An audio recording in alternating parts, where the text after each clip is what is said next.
Hindi ko alam kung paano sabihin. Sa mga nagtatanong ko ng update sa amin ni Barbie, siguro napapansin nyo, hindi kami masyadong nagpo-post sa Instagram, sa social media, tungkol sa amin dalawa.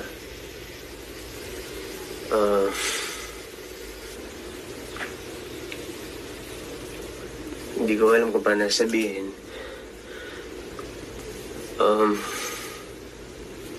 Kaya ako kami nawala ng update sa isa't isa kasi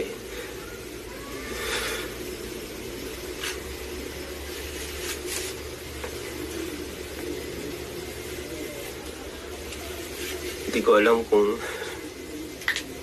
may nasabi ba ako.